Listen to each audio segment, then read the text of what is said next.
and just express my appreciation for each of you taking your time, preparing your report, delivering it. Some good information. It's a positive step for our HOA. In conclusion, before we take resident comments and questions, you've got a slide for takeaway? No? Yes. There we go. I think the takeaways from our annual meeting today is I'll piggyback on what Marty said, and that is that your association is still in great financial condition. I honestly believe we are, and we're headed in an even better direction than what we are now. The board of directors continues to work as a team. We have 2 new directors, and obviously every year we end up turning over a portion of our board. We're on a 2-2-3 schedule in that in 1 year you've got 2 directors that will be replaced, and then another 2, and then another 3. I believe this year we have 3. There are 2 that are going, one that's going off completely and without being able to run again, and the other 2 are in their first term. They could run if they decide to do so. We practice and endorse transparent reporting. Your management is very responsive to our board of directors, to our employees, and to all of our residents. We have an open door policy, and if you want to touch base with Vivian more times than not, you can pick up the phone and call, or you can set up a meeting and meet with her, or just see her around about in the community. And we appreciate that because that allows us as residents to be involved in our own destiny. And finally, your community has been improved and enriched in 2018 and the beginning of 2019. So we're at that point in our meeting that we'll take resident comments and questions. I would ask that you be a resident of HOA 1. There's a microphone, and I'll move that to the center so that you can come up to the podium if you have a question or comment. I would ask that you state your name very clearly and your unit number, and you'll have 2 minutes to either make a comment or ask a question. So I'll open now for questions, comments. Jack, can you turn on the mic for us? Can you turn the mic on? Oh, thanks, Neil. It's just one button.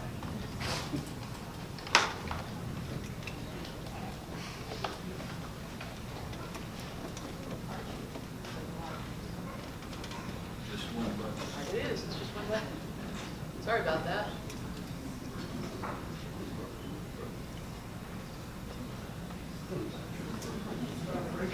Okay, Blake.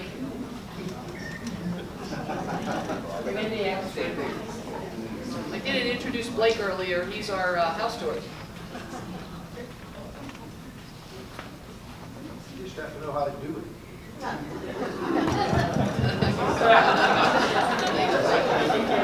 I'm glad it's his job, not mine. Hi. Is this working? Yes. Yeah, it is. Hi, my name is Valerie Malik, and I live in Unit 1.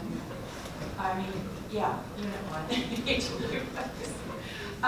In regard to the insufficient parking spaces, has anyone looked into the feasibility of moving the bocce ball courts? Feel that one? Yeah, they're actually, there is one of the alternatives is to move bocce balls closer down to tennis court number 1 and run them rather than end to end. They would be parallel with one another. But definitely, and that would open up that parking area as well. Yeah. Would it be feasible? Is there any space over by the new recreation center?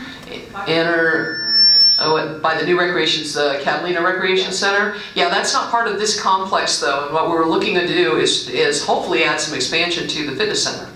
And the reason behind that is that dance and aerobics have really kind of taken over as a real requirement for us, and fitness is always expanding. I mean, we have a lot of people using the fitness center these days, more so. I mean, 20 years ago, golf was the main form of exercise for folks in the community. Today, it probably is bordering on a toss-up between golf, fitness center, and biking and walking. I mean, at 7 o'clock in the morning, you can see all the walkers out here. So fitness has really become at the forefront of it. So we wanted to keep the area close to the fitness center, so that's why we're looking at the expansion in this particular area. Thank you.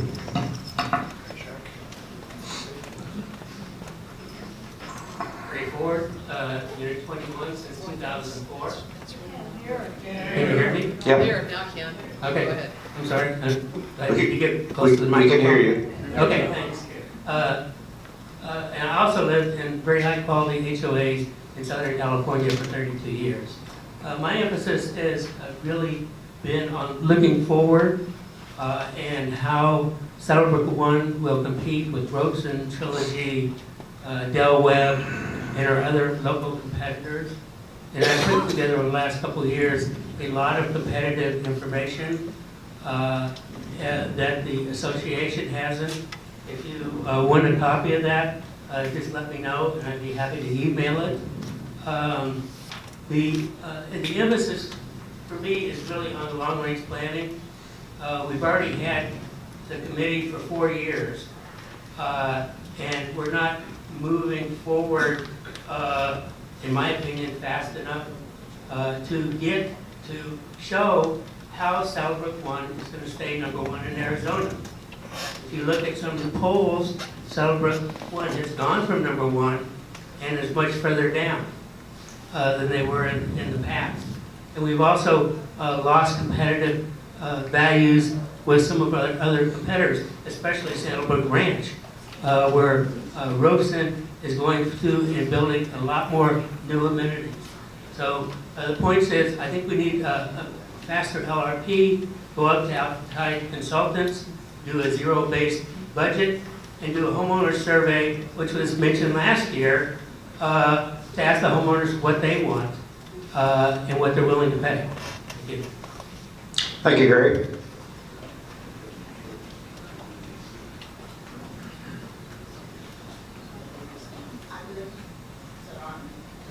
Just gotta get really close. I live, is that on? Yes. Yeah. Okay, I live in, I've been at 8, I've been here for 15 years. One of the things that's... Patty? There you go. Okay, sorry. I live in Unit 8, I've been here for 15 years. The entrance to Saddlebrook... Oh, my name, I'm so sorry. My name is Sue Raines. Forgive me, I apologize. I would like to see some work on the entrance. We've lost many trees. I think it would be nice if we could replace some of those. But my main concern is the money that we throw away on the flowers. I'd like to see us do xeriscaping like they do at the entrance of Rancho Vistoso on Oracle down there by Walgreens. That entrance down there where they put everything into natural versus like flowers that have to be replaced every 3 or 4 months.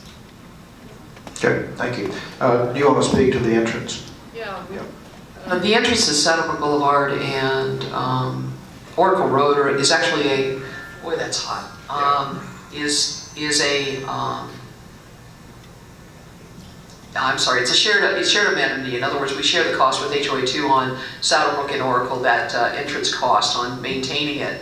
And we are in the process, we have identified the new landscape architect that will come back with a new plan. And basically, if you look at it, it does look a little bit tired and it needs to be updated. So we are looking to try and get that done.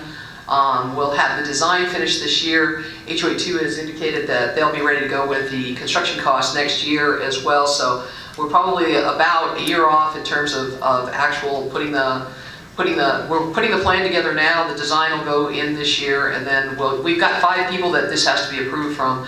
It's Robeson, Sears Holding, Peterson Group, HOA1 and HOA2. So we've got a lot of people with interest in that particular entrance. So that's where we're at. Thank you. Yeah. Any other questions, comments?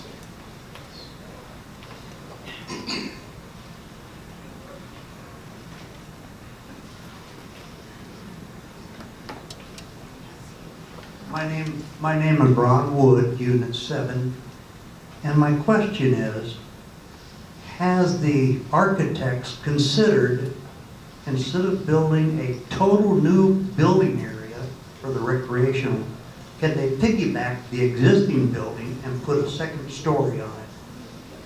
You want to address that, Vivian? Or Don? 1, 2. I guess. There you go. The long-range planning and building committees decided not to do anything second story, but to put the second story on any existing building. The cost would be prohibitive because they're not designed for that, and it doesn't affect the parking because it's the same parking amount. If you put 3,000 foot on top of an existing building or on the ground, the parking's the same. Okay. Thank you for your comment. Any other questions, comments?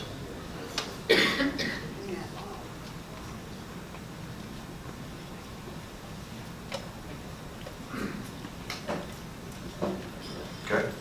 All right, hearing none, this meeting is adjourned. Thank you for coming.